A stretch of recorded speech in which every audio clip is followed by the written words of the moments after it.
it's a new year and we haven't recorded this in a Well, we hot have minute. an episode in the tank, I believe, still.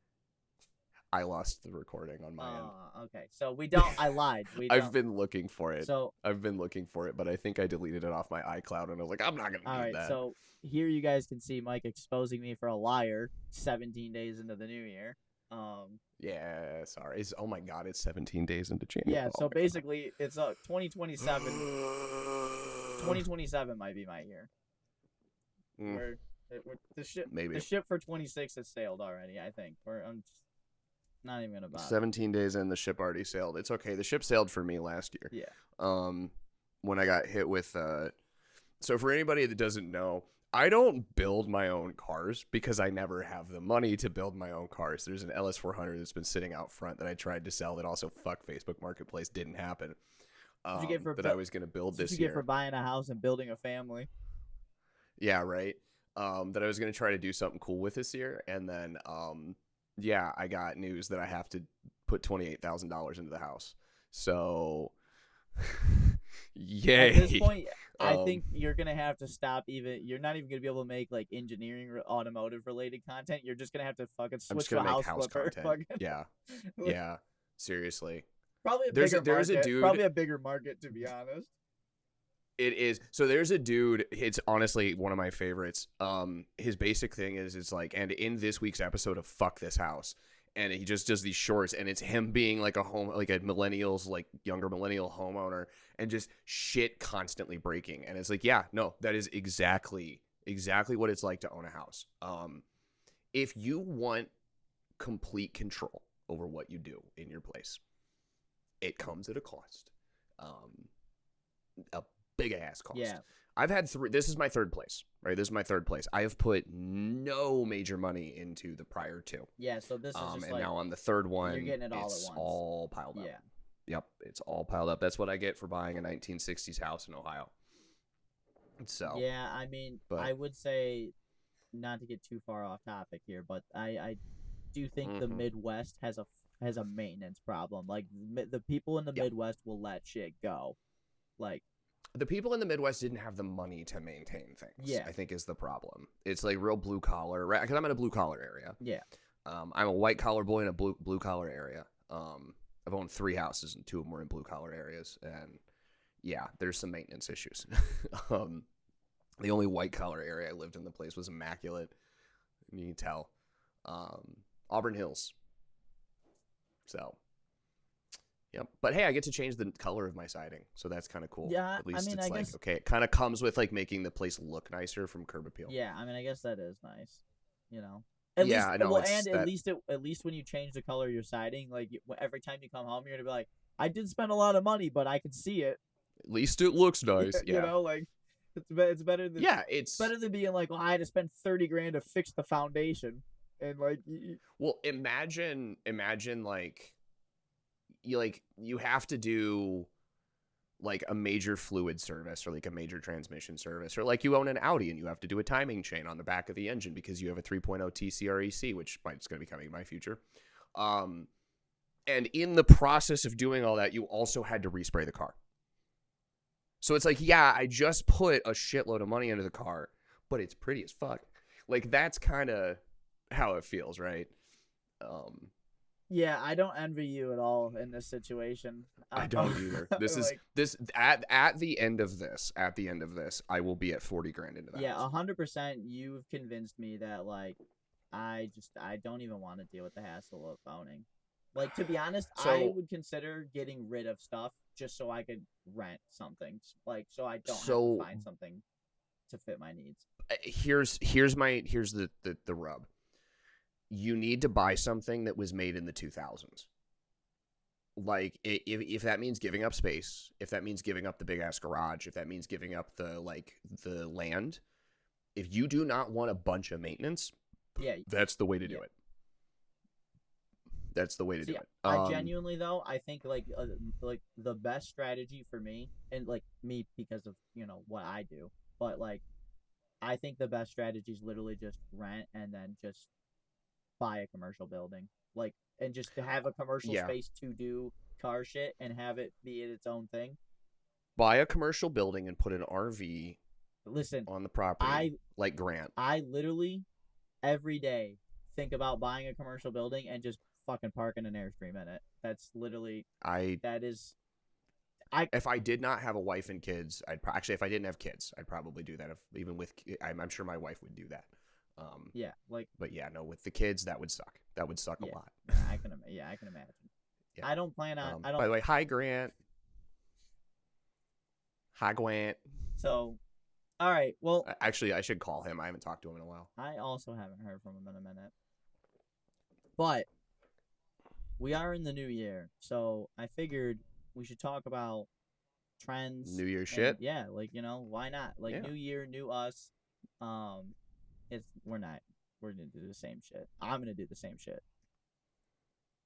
But yeah, I figure it's gonna be. I'm just gonna keep doing the same stuff too. Yeah. But I think talking about what other people are gonna do. So I heard. So Alex Martinez did this, right? They did what are you car trends you see in 2026? And he said something that was super poignant, which is I think the number one automotive trend of 2026 is going to be repos. Yeah, I mean, well, to be fair, that's already. That was kind of the upswing of 2025, to be honest. And because I think what's default on loans right now? It's I'm pretty sure it's a double-digit percentage. Yeah, but I'm not even talking about normal people. I'm talking about in the automotive enthusiast space specifically. I think way too many people are leveraged to the tits for an F80. I mean, I think realistically anything in that category. Most people driving around anything at that's probably a $30,000, $40,000, $50,000 car.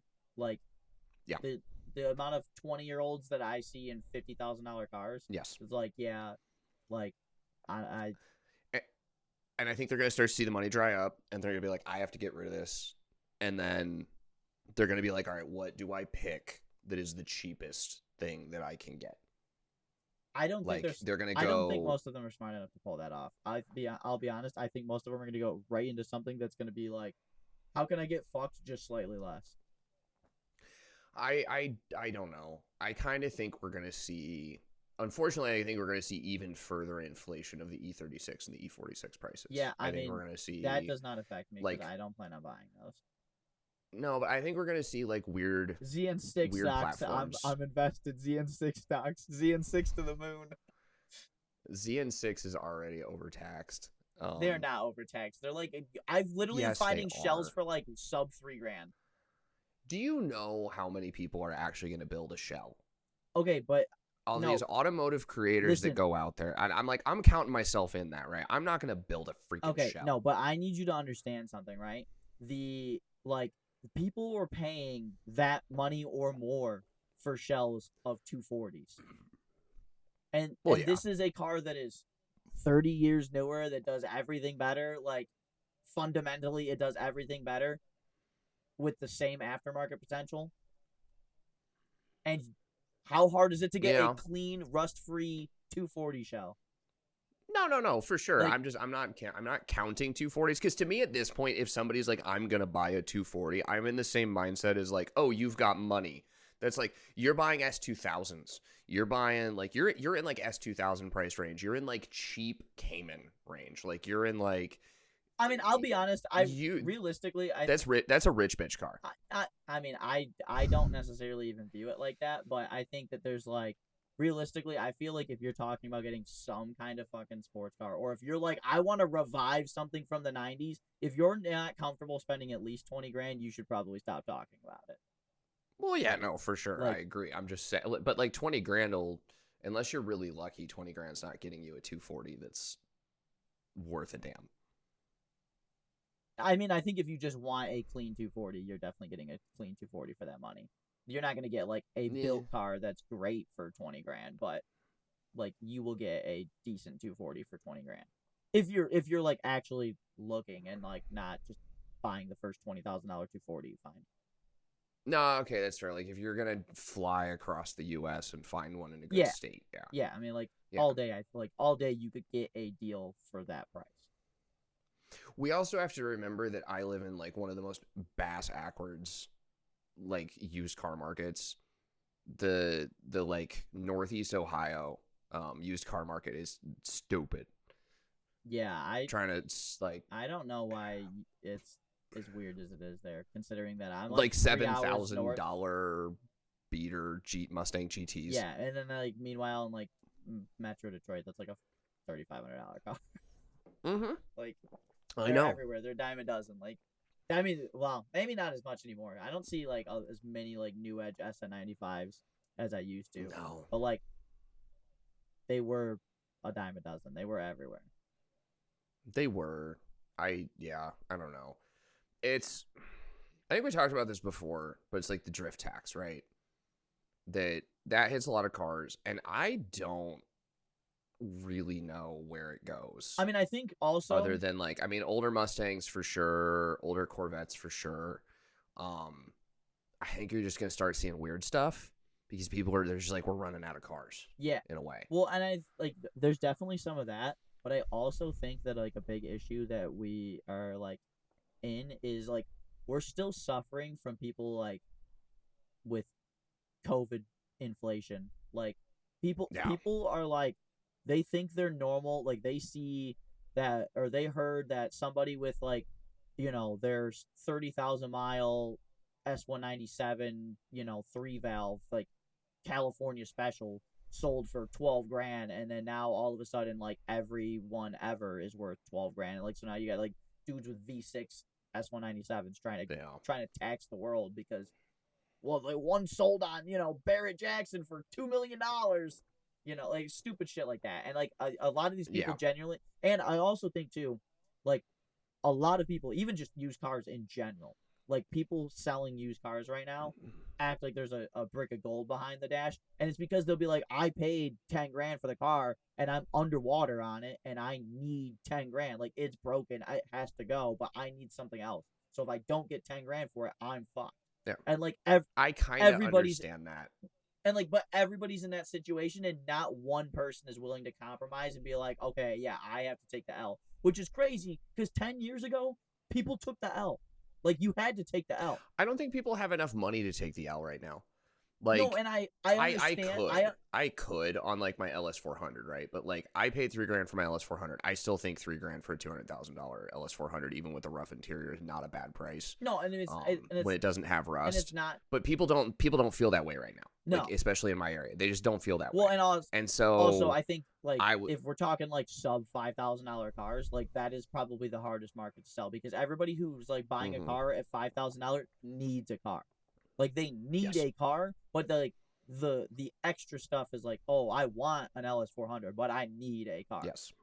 So like those like they're gonna beg. That's why like when you get into like the clean 240 for $20,000, like the price is the price. Like you're gonna pay $20,000 for the clean 240 because it's a clean 240, and the dude's asking 20 grand for it. Like that's what you want. That's the cost. You want an S2000, you're gonna pay 20 grand for it. Like it just is what it is. You reminded me. Predictions. Because I said I don't know what's next in terms of platforms. Yeah. Big predictor, LX, Chargers, and Challengers. Oh, like the Gen 1s. Gen 1 L car, Challengers, and Chargers. You think those are gonna pop off? I mean, yes. I mean, I still see a fair amount of them here. I think that's just mostly because of location. Well, let's think about it, right? It's got a solid motor. Yeah. It's rear-wheel drive. It's big body, right? Which big bodies are getting more popular. Yep.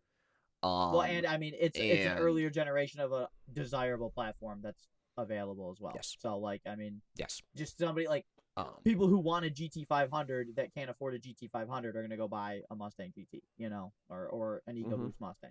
Like, yeah, that tracks. Grant says he is doing good. He just chilling, and he called me beautiful. So, well, we're glad to hear. No, like, and it's got a manual transmission option, right? Like that. So yeah, I mean, if you got the SRT, so it's like what the 6.4, like I mean. Well, it's like with the LS400, right? It's like everything that it is. So LS400 sort of like the town cars and stuff, right? Like kind of run into the same problem, right? They didn't have autos. Or they didn't have manuals. Yeah. And so they're like almost the perfect platform for it. Except that putting a manual in them sucks a lot. Yeah. I was going to use a different word, but I'm not.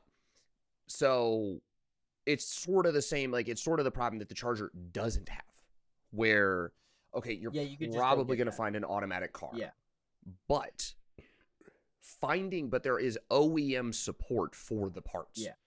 You can go get a transmission. You can go get all the associate. You can get the flywheel. You can get the clutch. You can get all the stuff that you need. You don't have to go get something custom machine. You don't got to do. You can get the brake master. There's a spot for it on the firewall already. Like, yeah, it's designed with that in mind. So I think, and they're not very good. Yeah. Like, stock form, they're not very good. No. But this is drift. Everybody modifies the car. Yeah. So I think it makes sense. Now, I'm not going to lie. I'm not going to say that I'm not trading on a little insider information when I say that that's going to be a platform that I think is going to work. But I think it could take off. I don't think it's going to be like big, but I could see it. I don't think it's going to be big. I could see it getting semi-popular, like in the same way that like it got popular to kind of like start drifting like LS 300 or LS 400s, GS 300s and stuff like that. Like where like people were like, oh yeah, I'll take the time to like try and swap something together to like throw a big body around. I think some people will get into it, but I think the core kind of like drifting community or like like that group, I think they're still gonna pine on the 350s, on the 370s, on the ZN6s. I think the 350, the 370, the ZN6, and the C6. I think RX-8 stocks are gonna go up for. Don't remind me. I have considered just for my own sanity. Ever since I started talking about putting the LS400 back up on the market just for the express purpose of getting an RX-8. Listen, I think you should. I fucking hated the people I dealt with. I hated them so much. Listen. Audi guy out there, Audi A6 guy out there, blow me. I mean, let's see, you're messing with Euros. They're just weird. I know. It's that community. I need to just. Here's the thing. Everybody I'm not buying a Euro for drift. I'm not buying a Euro for drift. Everybody with everybody with a rotary car is weird. I'm gonna tell you right now. Not one sane individual bought an RX-8, no. But the people that buy rotaries are like down to clown. Like if you fuck something up, you could probably buy a car from somebody and like you fuck something up and like that dude's gonna hit you up in 3 months to talk about the car, and then he's gonna hear it's broken. He's like, I'll come over Saturday. I'll be there. I'm gonna help you. I have thought about asking Reg. I have thought about asking Reggie if the crappy turbo RX-8 is still available for trade. Yeah. Sold. Dang it. But here's the thing. He'll probably have another RX-8 in like a month. Maybe. I mean, dude, they're cheap. Like I'm finding. Actually, give me his number after the podcast. Okay. I might text him. I haven't talked to him. All right. I'll give him my number. He's one of the few. He's one of the few that's allowed to have my number. All right. Yeah, I'll give you his number. But I mean, in reality, like RX-8, pretty cheap platform. Know. Like, I mean. I know. Really, the only thing with an RX-8 is like you're gonna have to work on it. That's just all it is. Like, that's fine. Like you're gonna get dirty. That's fine. I don't care. Like, I don't care. But you said you wanted a project anyway. I think you. I do. Here's the thing. I think you need to do a bucket build. What? No. No. So, do you know what like the bucket build like? Because you just stack. I just assumed you meant like that. I need to build a ship bucket. No. So like when you're like. Because with the way a rotary stacks, like you could just build it on a 5-gallon bucket. Like you're not. You don't okay, I know nothing. Okay, like, gotcha. So, like, gotcha. I know nothing about you're rotaries. Just stacking. So. Like, it's. I mean, a Renesis is pretty simple. Like here's the thing. I could put a chain and a hook in the corner of my garage and just hang an extra Renesis there.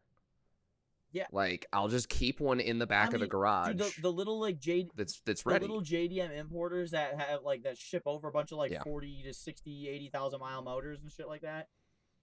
I mean, they just have those things. Like you could go buy a 6-port with a manual transmission and a ECU and a harness for like $2,000. Like it's just on the shelf. They got 20 of them. They're just in stock. We need to do a better job of staying on topic. Yeah, we do. But whatever. It's first shot back. I mean, we could judge that as your some of your maybe to be content plans.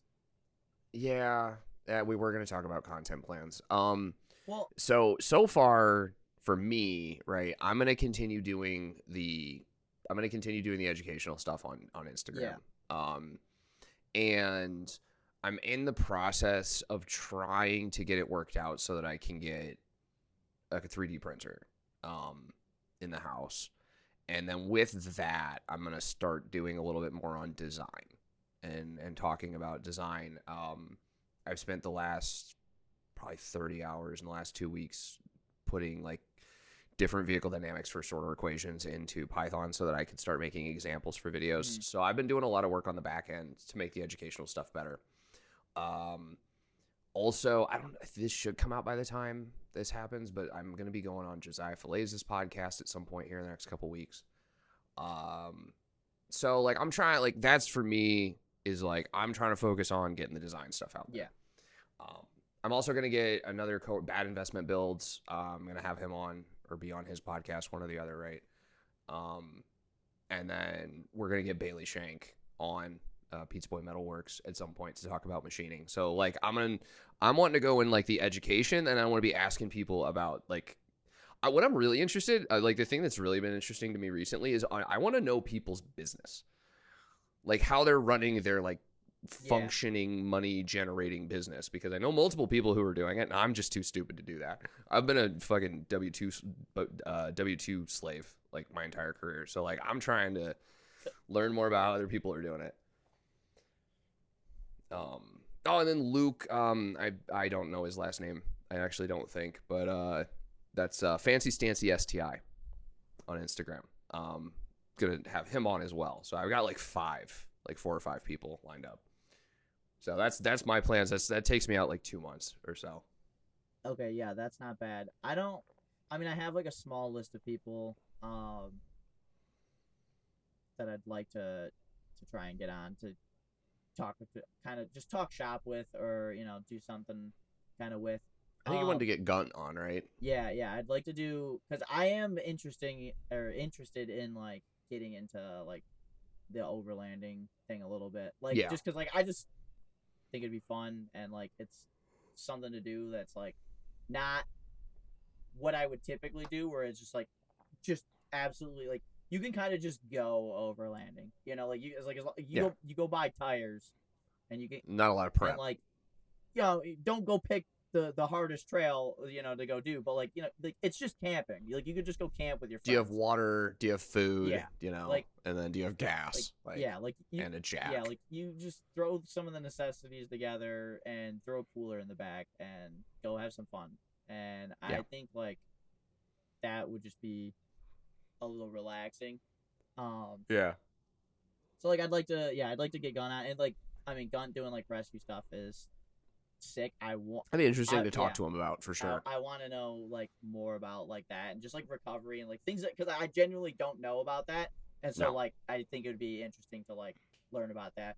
And then also like lately I just feel like I've been in like a really weird funk where like I just want to be creative, but I feel so like trapped by my to-do list. Like there's so much stuff to do that I'm like, what time is there to be creative? And then it's like it's starting to like frustrate me that I have no creative energy, and I'm just like, dude, I need to like, I feel like I just need to like do something. So like I don't know exactly what I want to do, but I think one of the things I'd like to try and do is put together some kind of like, maybe like some kind of like short film or like feature film, like something that's like probably like a half hour, but like just kind of like go on like a road trip and like document it and like do it for the purpose. You do like a documentary, that'd be pretty cool.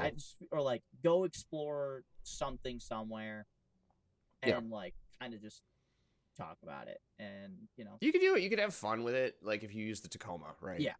Well, that's why I was kind of thinking like you could document if I did outfitting the Tacoma, right, and then taking the trip in the Tacoma, and then like that could be fun. Yeah. So like that's something I've been kind of thinking about, and I kind of want to do, just as like one like a for fun thing, something to be like a creative outlet, and then also something like to try and challenge myself to do like something in a way, because like I notoriously film stuff and then I'm like, oh, I absolutely hate that. Like lighting sucks. This sucks.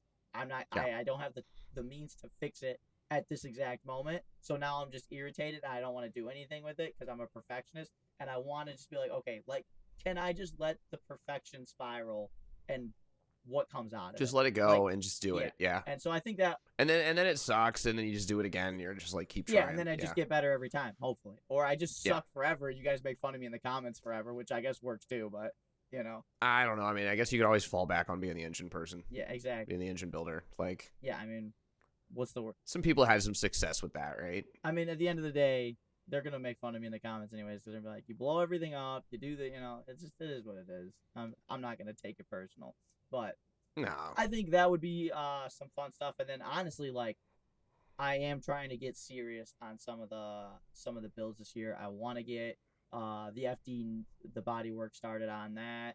And I'm really, if there's one thing that just aches in the back of my head, just constantly gnaws at my consciousness, it is starting the rotary cappuccino drag build. And like, I need to start putting this together because I literally, it keeps me up at night. Yeah. Like I literally lay there and I'm just thinking about like, okay, well, if I take the, you know, if I can get this, like, okay, maybe if I don't know how much I can cut out of the back, but like, if I get a diff out of this, I might be able to throw it in there. And if I, you know, like, I'm just like, yeah, brainstorming all the different ways. And I'm like, I've already got like a 3-tiered stage plan to put shit together and test shit. So I need to just start on it. But the biggest thing is right now it's winter and I would kind of feel bad if I didn't give, I mean, I know the stock cappuccino like engine does not have a chance, right? And like this car's got like a couple of minor bolt-ons.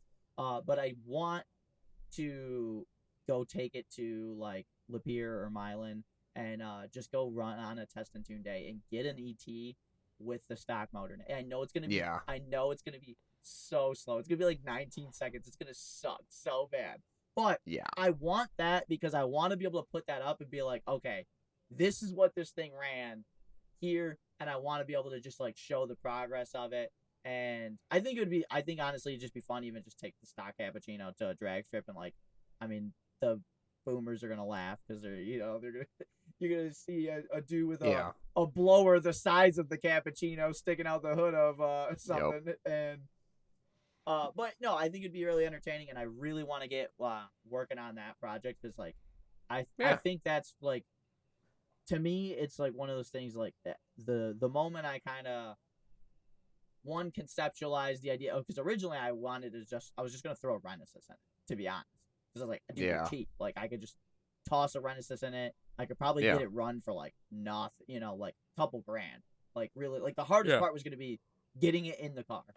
Other than that, like I could just basically buy an RX-8 parts car and have it run. So, you know, I was kind of like, all right, like this could be feasible.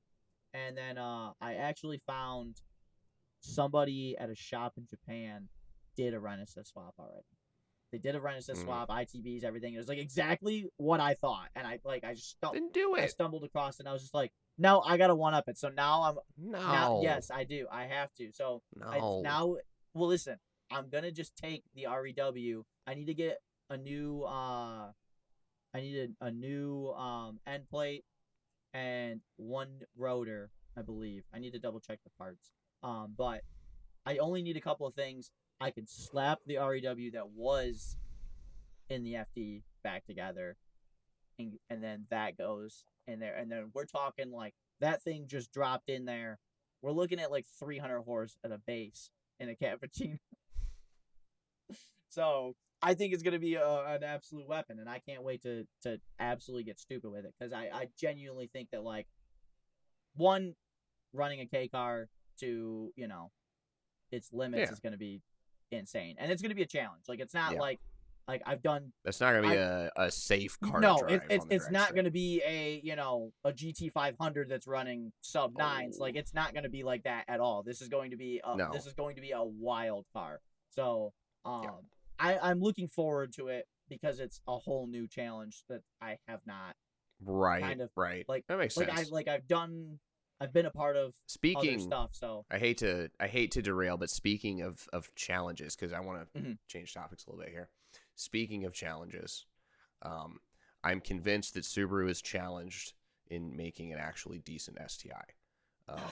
Because my God, Listen, what was that? You are the Subaru enthusiast. You were the Subaru lover. I want to know, like, did I miss something? Because this seems like really, really disappointing. So yeah, I mean, one I've been saying for a while, right? Like if you want a new STI, the new WRX-TS is essentially an STI in everything but the badge. Like, I mean, it's got the Brembos, it's got the 6-speed, it's got Recaro seats, it has STI tuned dampers. Like in everything, every metric outside of having an EJ, it's a fucking STI. But they've now announced an STI. I don't know if this is going to be worldwide or if it's Japan only. But it's basically just the TS that was available overseas in Japan. That only came with a CVT. Now it'll get a manual, and it's got some STI trim bits on it. And that's kind of what it seemed like to me. It's literally like it's the same car. It's the same car again. Which seems really disappointing. Oh, and with no wing, of course. Right, because and it's the TS. Right, exactly. Like it's realistically it's a TS with ground effects. Like, which is really, really disappointing.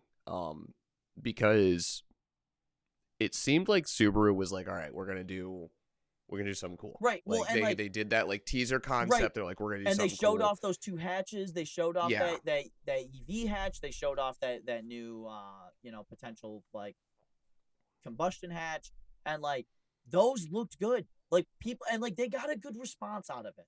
And I think this is the Lincoln Continental. Yeah, the story for people that don't know is Lincoln, right? They announced they were like, it leaked like, oh, Lincoln's gonna do a Continental. It's gonna be a rear-wheel drive. It's gonna be a longitudinal engine, 4-door, like Mustang-based sedan, super cool. And that actually was in the plan. Yeah. For like, people don't know this, like that actually was planned at Ford. I don't know if I'm gonna get in trouble for saying that because I was there at the time, but right, that was in plan. And then I think kind of not understood is they were like, oh, we're going to bring the Continental nameplate back, but we're going to bring it back on a stretched Fusion. And so they took the Fusion platform. I thought it was the Taurus, and then they put it out. I think it was the CD like 3 platform that was used for the. That's interesting. I think I'm not 100% sure. So either way, it was like the Stretch Fusion or the Taurus. So the China Taurus right now, the one that they're using, like that they call the Taurus that's available in China, that's actually a Fusion platform. Mm-hmm. It's just longer. I think it was the same thing. But either way, they took a front-wheel drive Ford platform and then they put a Lincoln badge on it and they put it out as the Continental, and it killed all the momentum. It killed all the energy people had for the Continental. They're like, you guys, I thought it was going to be a rear-wheel drive. Now they brought the Continental back. It's a front-wheel drive fucking sedan.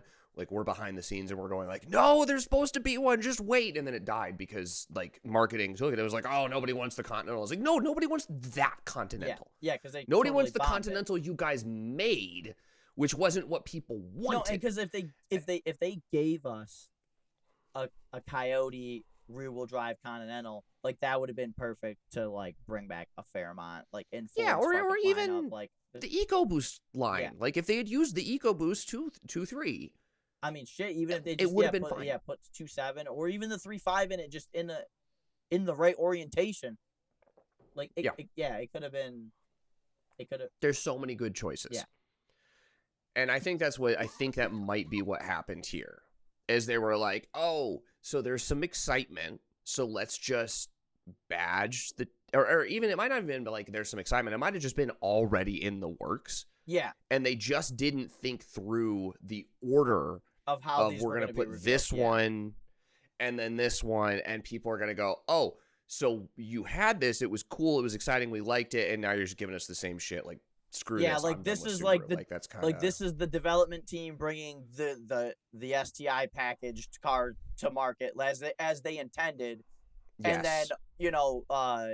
engineering was like, hey, let's show off this concept because like we want to rile people up, and then like people are like, yes, I want that, and then 3 months later they get this, and then everybody's looking at it like, well, it's not really It's not what I that's asked not for. really what you showed us, like that's not really what you offered No. us. So yeah, no, 100%. I really think, and I mean, I think right now too, like, don't get me wrong, I think a lot of Subaru like fans in general are a little upset. Like the STI Yeah. did get cut, and like when it got cut, like most people thought that like, everybody was waiting. Every generation, we were like, okay, like here it is. The STI is gonna get like it's gonna get its it's gonna come back to like 2004 glory. Because I mean, let's be real. Like the STI in 2004 is part of the reason we have import culture as big as it is here in the States. Yeah, I would agree with that. But I think that like it had its heyday in the early 2000s, and then the car kind of got tired because it's really pretty close to being the same chassis all the way up to the end of the VA, right? Like there's improvements. The VA, like there's improvements and there's stuff that changed, but fundamentally, like it's 300 horse, it's all-wheel drive, like it's very similar. It's the same platform, the same motor from 08 to 21. And Subaru, from a chassis perspective, uses a lot of carryover. Yes, they love parts bin. So, like, I think a lot of people for a good while were kind of like, okay, like there is no Evo, there is no competition, there's no Celica GT4 coming, there's nothing that's like on par with this. You got a Golf R, but let's be real, Golf R buyers and STI buyers are not really the same people. No, that's two different things. Like those are two different demographics, really. I don't think most people are actually cross shopping those. No. And so I think you had a lot of people that was looking for like a genuine improvement and shift to like a modern take on it, and they wanted a revival of the 2004 car. They want something that was gonna do that. And especially, let's be real, in the last half decade, even though we've had all the problems with society as a whole, COVID and everything else, right? Like we did start getting some cool stuff like Toyota automotive advancement. I mean, like, despite the excessive cost for sports cars, has been pretty significant. Yeah, I mean, like, we got the return of the Supra. We've got like BMWs have gone crazy in the last 5 years. I mean, you started getting Demon Hellcat, Demon Red Eyes, and GT500s. The GTD, like the amount of insane stuff. The GTD, the C8, yeah, and then the C8 ZR1, and then the C8 ZR1. Like, and they just keep fucking upping it. Yeah, like the antiques, like the cars, the performance of cars right now. Yeah, I mean, is insane. Also, let's be real too. Like, even though as enthusiasts, right? Like, we're not that huge on EVs to a massive degree, but like, dude, I mean, you could go get into a Rivian truck that's doing a 3.5 seconds 0 to 60. So like, of course you don't want an STI that's doing a 5 seconds 0 to 60 still 20 years later, right? So like, I can understand the frustration with like being like, all right, I don't want to spend 60 grand on the same car again. No, that's exactly it. It's like, what's the value benefit here? Yeah. Like, it's not really any faster. Exactly. Yeah, okay, the interior is probably nicer. Yeah, for sure. But like, that's not what an enthusiast really cares about, because if you wanted a nice interior for 40 grand, you'd go buy a B8.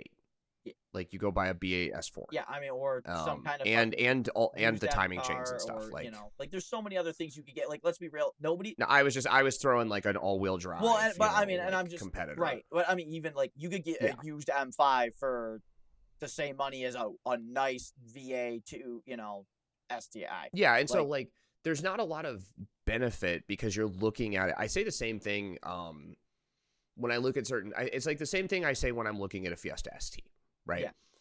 I bought a Fiesta ST in like 2018 or 2017 for like 19 off the lot, brand fucking new.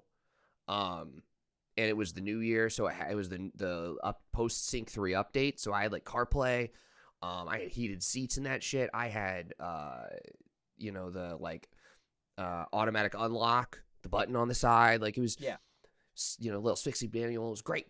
I think it was 6-speed. I don't honestly remember, but like that's a great little car. If I go on the used market they sell for the same money. It's gonna cost me $16,000, probably, to get a late model Fiesta ST with 100,000 miles on it. Yeah. So no, I'm not gonna go buy one because the value isn't there. No, because that's what and for the current car market, that actually isn't a bad deal. No.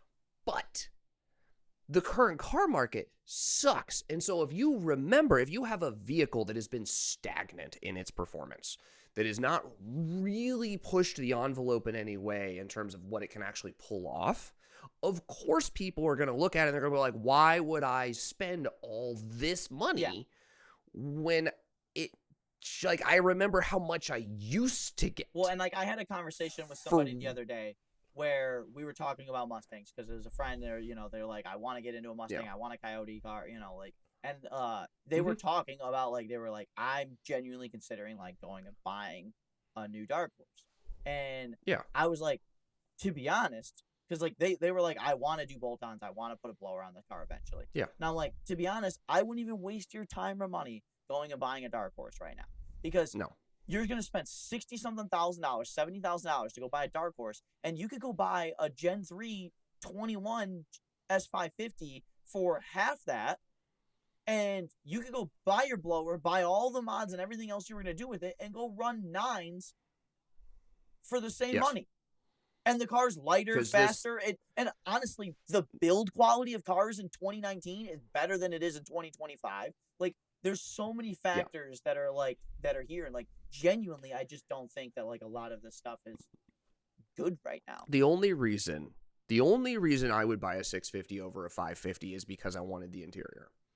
And to be honest, it's the only thing that you could argue is better. And honestly, and I wouldn't agree with that. Having spent a good amount of time in both, I would tell you, like, if you only had to look at the interiors with your eyes, sure, the S650, the 650 looks nicer. But like, I think the 550 was great to live with. Yes, honestly, like, if anybody's complaining about the interior, it's like, first off, dude, you have like a Coyote car.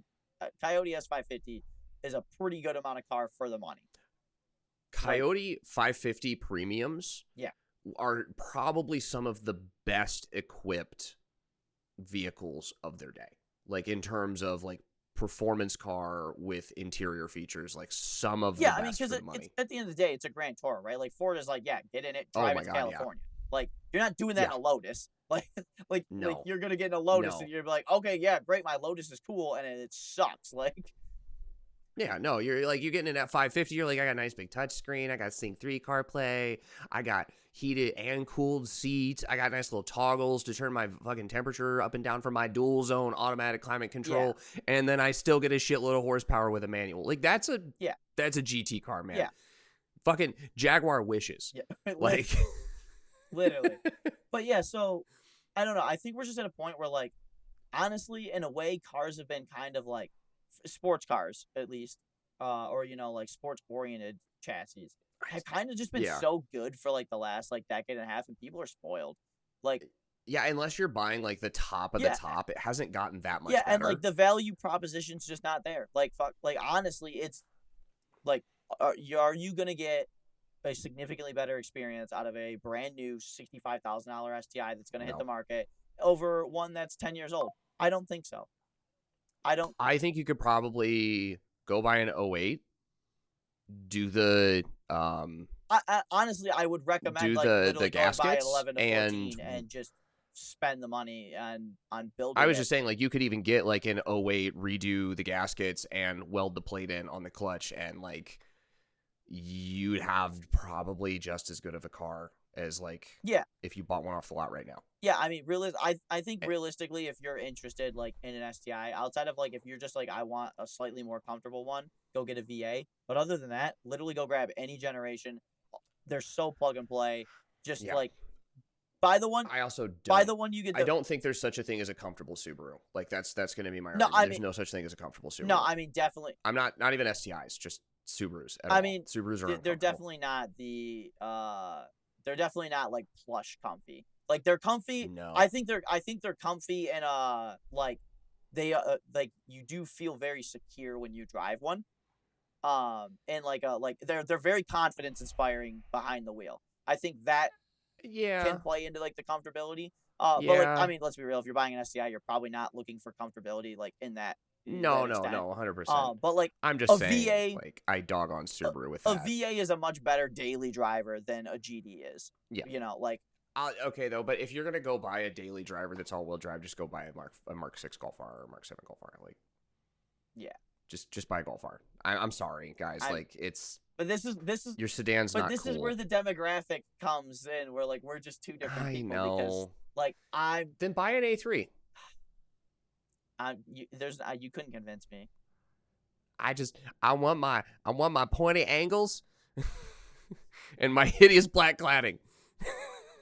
Yeah, and then I'll eBay up the RS3 badges and then get gabbed at every light. No, I've said this to you. I don't know if I've said it on here before about how like Subaru is kind of like what like the STI and the WRX is kind of like what got me into cars. Yeah. It was like the first car like I kind of wanted. I mean that makes sense because what age were you when you discovered the STI? Because I would guarantee it was the Axe body spray. It was 09. Testosterone fueled like. It was 09. Yeah. So yeah, you're like in the high school locker room and you stumble across the STI. You think it's the coolest thing on the fucking planet. Other than the fact that I played World of Warcraft, like sure, yeah, I was in the locker room, right? Yeah. Well, I mean, you were in the locker room. You were in the bin in the corner of the locker room. But... I was in the locker, not the room. There was a locker in the room, yes, that you were in. Yeah, but yeah, there was a locker. No, I mean, I loved them until I got into Euros, so I get it, right? Like that was a thing, but I've always stayed away from them because the prices have just never. The prices has never been justified to me. I mean, I will say, you definitely as Subaru owner and as somebody who's owned several, like there's definitely, it does take a certain type of individual, like you have to know you're gonna burn through money. But I will say, like even amongst like some high horsepower cars, a Subaru does just get down in a way that just is so different than. I know. I mean, like, I owned a Forester. I've driven some. Well, I'm saying like other have you ever been in like a 600 horsepower like STI? I've not. No, I've been in some like fairly base like mid 2000s WRXs. I need to get you in like a 600 horsepower STI. Like when the VA is done and the fuel system's all done, and it like I mean that car will be making probably about 5. But I will have to take you for a ride in it, because I think like that is where you start to experience. You're like, oh no, I kind of get it. Like, no, here's the thing, I do get it. I'm just far too practical. Yeah, like, that's fair. Because I'm not like most car guys in the fact that I feel like I'm willing to ruin my finances for cars. Like I'm just not. Yeah. And so that's why I have things that are like stretching the limits of practicality, like owning a Q7 with a CREC. Like that's kind of pushing it. Like, yeah, but it's still a 3-row SUV that's really comfortable. You're like, yeah, I have a car that's supercharged. Like, I do. No, it's because the only two engines options are a supercharged V6 and a turbo i4. I am not putting a turbo inline 4 2-liter in a fucking like 5,000 pound SUV. Yeah, no, that's stupid. So is everything about the CREC though. So like, you know, the Crec motors are pretty bad in terms of design for repairability. But then I have an F56. Yeah, I mean honestly, the more you talk about the Q7, the more I start thinking that like an X5 owner with an N54 is like probably like I should have got an N50. I should have got an X5. Like that's probably like in comparison, that individual is so sane. My wife I've said to my wife multiple times that I wish I just bought the X5. I remember you I remember you cross shopping. I was going back and forth between the two. Yeah, you were looking at it and you were like, I don't know, like, but you're like, I liked the Q5, and then you jumped. Here's the thing. My complaints about the repair costs aside, it's really, really good. Yeah, like it is really, really good. Yeah, when it's good, but that's Euro stuff, right? Like when it's good, it's good. It's Euro stuff. But the moment it's not good, it fucking sucks. Yes. But I also like to do stuff that's difficult for the sake of it. So, which is funny because that honestly, I feel like that's so contradictory to your being, because like you are Mr. Practical. Like I feel like it's like like I don't you're like I don't want to be bothered with that. Like me, it's because I know what I'm willing to be bothered with. I go buy Subarus and Rotaries and stuff like that, and I'm like, and fucking goofy K cars and blow shit up because I'm like, yeah, whatever. Like I don't care. Like, just put it on jack. You know what it is? It's because like for a car like that, like once a year, I'm willing to be inconvenienced for a week, and it's kind of nice to be like, all right, I did something difficult. Yeah. In the case for a car, you're just in it for the glaze. You're just in it for the glaze. I don't want to do. No, I don't want to do that every month. I don't want like at any time to be like, all right, I had plans, I had things that I needed to do, and that just tripled because I bought this shitty ass K car. Like that's not what I want to deal with. I like predictability in my life because my children induce a significant degree of unpredictability. That's fine. I guess you get your unpredictability from your kids and my fucking house. And your house. Yeah, I guess maybe you need something stable. But I don't know. Yeah, I need something stable, and so I bought 2 euros. But dude, there's times I literally was like, I blew a head gasket at midnight, and then did a head gasket to make it to work at 6 a.m. Yeah, and that's not what I'm about. All right, I gotta get this done. I think I have the parts. I have enough make a gasket. Will it run for 3 days till I can get the other gasket in? Hopefully. We're gonna try and drive it to work tomorrow. I have another car in the driveway, and I'm still gonna do it. And that's I would never. Yeah. I would never do that. I'd be like, I need to go to sleep. I've calmed down now. And I've kind of let myself get spoiled with the taco because I literally am just sometimes I literally, I come home and I see all the cars in the backyard on jack stands and in the garage, and I'm just doesn't matter. Taco's going to start tomorrow. So, No, yeah. And you're like, I think I'm going to go play Final Fantasy 15. And then you go. That's. Yeah, exactly. And that's the decision. See, you can understand the comfort. Yeah, no, I can, now because. Now you've owned something reliable. Yeah, now I've had something that I'm okay, well, I mean, I've had reliable stuff in the past, but I've just always been felt the need to just have something that was sporty that I was gonna beat the shit out of, and I have 5 of those things all at once, and they're all broken because I'm just beating the shit out of all of them at the same time. Whereas instead of just okay, now I've got Grandpa Spec Taco, and I just drive it back and forth to work, and I get in it, and honestly, I don't beat on the taco at all. I literally granny shift it. I don't think I ever go above 3,500 RPM. It's as you should. I barely go over 2,500 RPM in the Q7 because I'm just I've got the power, but I don't need it. Yeah, I'm literally just putzing around town. I'm doing 5 under in the right lane in the taco. And then and it's funny because I've had people that coworkers or people that I know that come up behind me or something, they see me driving that, and they're like, you drive an entirely different person when you're in that versus I go drive the cappuccino and I'm just ringing the shit out of him at 9,000 RPM the whole time I'm in it.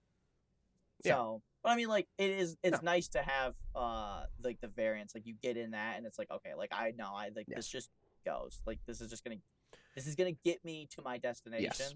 And yes, the cappuccino, when I get in it, I'm if it blows up, it blows up. I'll go home and get the taco. If it blows up, I'm an Uber and a trailer away from solving this problem. Yes. That's it. I just whatever. It does not matter. And so you kind of understand why I'm just I will take on the challenge when it is convenient for me. Yeah. And I don't want to deal with the inconvenience when it's not. Yeah. No, I mean, after spending a decade of inconveniencing myself, I can definitely say, like, yeah, there is times when it's like, all right, yeah, like today is a day I'm just gonna go get some wings and not look at that problem in the backyard. So Yes.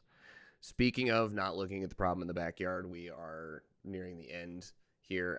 That wasn't actually a good segue. I just thought it would be something to go off of. So, I mean, but speaking of any things that last words about the STI? I mean, I guess I expected this. Like I did. I'll be honest. Like we got the Yeah. concept, and like I was excited, but I've also been like, okay, like they already canceled it. Like I knew if we got something back, like it wasn't gonna be for a couple of years. It was probably gonna come back and be hybrid or full EV. And like not that I have a problem honestly with either of those. I'd welcome, a hybrid STI. But I just think that like overall, like what we're being dealt with by Subaru and like Subaru's overall direction, I just kind of feel like they're like kind of starting to not listen to their customers like they did a decade ago. Here's my take. I think they're listening to their customers. I think they're not listening to their enthusiast customers. Because the enthusiast customers aren't a significant market for them. No, for sure. I definitely don't Additionally, think that. I do still think we're going to see a new STI And eventually. I think this was a weird mislabel that was them misjudging the market like Nintendo did with the Wii U. Yeah. Or the new Nintendo 3DS. Yeah, I mean, obviously just time will tell and like we'll see, Yep. Kind of what happens from there, but Yep. I mean, it's just kind of is what it is. Yeah. I mean, so all right. There it is. We meandered for an hour, but we made one. We did it. We accomplished this. Yep. So we'll have to get this together. We'll continue, and then we'll have another one in a few weeks. Yep. And then we'll start probably doing some individual ones with additional guests. So either myself or you bringing somebody on. Yep. Potentially we'll do 3 people at once, but who knows? That becomes significantly more difficult in the logistics. So yeah. We'll start doing that, but yeah, we'll get this back rolling. And hopefully you guys listen because so far not so good. But we'll keep working at it. Alrighty, well hopefully we continue to have a better year from this point on. So yeah. And hopefully you guys do as well. We'll see you in the next one. So yep, peace.